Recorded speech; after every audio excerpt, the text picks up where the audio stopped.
Hi, and welcome to the Nightly Met. With us today, we have Christopher Paul from the Last of the Easy Riders. Hey, Paul, how you doing? Good. How are you doing? I'm good.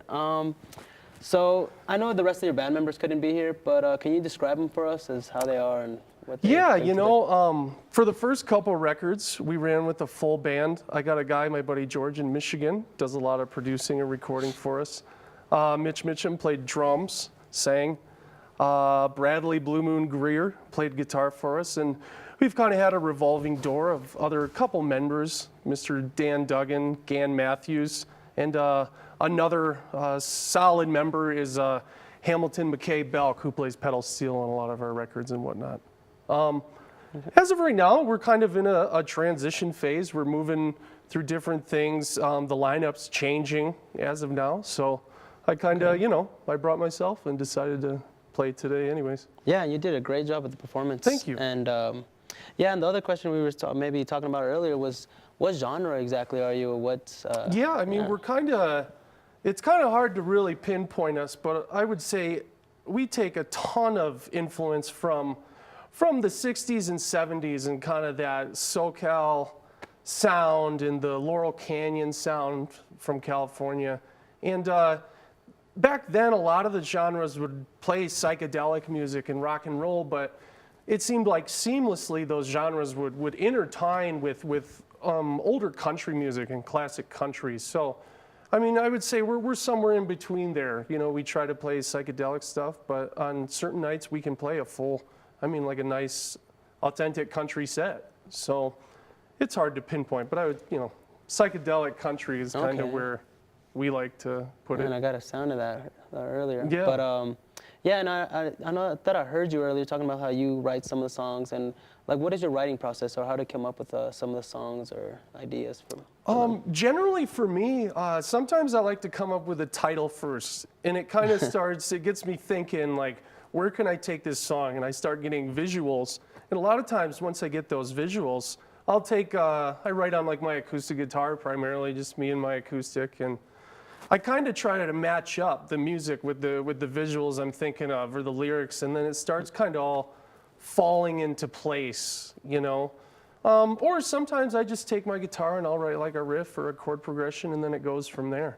It's just not one exact way, but typically my favorite is to do the title. So you just have a flow first. with it and just let it flow? Yeah, and come up with yeah, songs? and just kind of work on it from there. And it takes time. I like to demo stuff. And then once that's done, you listen to it for a couple weeks and you realize, I can change this, I can change that. And then, before you know it, you got a song that comes together. Okay, that makes sense. Yeah, I'm not much of a songwriter myself, but yeah, what influenced you to like get into music in the first place and like get into the whole music scene and all that stuff? Like growing up, what people or what?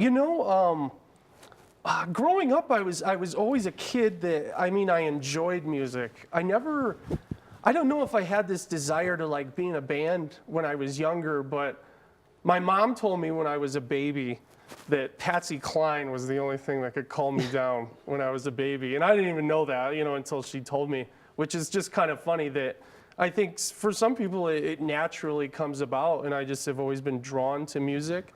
And in middle school, I, would try to join bands and play, and, before I knew it, it was like, this is a big part of my life, and I'm very passionate about it, and, I really love doing it. So, yeah. Cool. That's no. The last question is, how did you learn how to play the guitar, or who taught you? I would say I'm primarily self-taught. I've never taken lessons or anything. But I was so fortunate that in previous bands I've been in, I've almost always played with a guitarist that was better than I was. So I wouldn't maybe call it lessons, but it's the closest thing to it when you can sit and play in a band and then you look at somebody that's better than you are and you just sit there and you try to copy them. You learn so much from the people that I've played with in bands over the years, and when you've been doing it for a long time, I guess that's the closest to lessons is I've kind of gotten, but yeah, mostly self-taught. Okay. Yeah. That's great. I wish I could do that. But yeah, if anything, information about upcoming events or anything important you think maybe we could go out there and go watch. You have any? As of right now, there's nothing booked specifically on our plates as far as shows. and whatnot. We just got done kind of doing a huge run of shows for this whole year. We were promoting our latest album, Unto the Earth, which came out earlier this year. And once that kind of, mellowed out, we, been working on some new songs, been really writing a lot of new stuff. And hopefully in the next, 6 months or so, I think I'll be back in Michigan with my buddy George, and we'll be writing some more stuff, probably just the two of us, and, putting together another record at some point. Great, yeah, so that sounds great. But yeah, thank you guys, and thank you, Christopher, especially about all the information about you and how you learned how to play. And it's no the problem. album, I even listened to it before even coming today. It was great.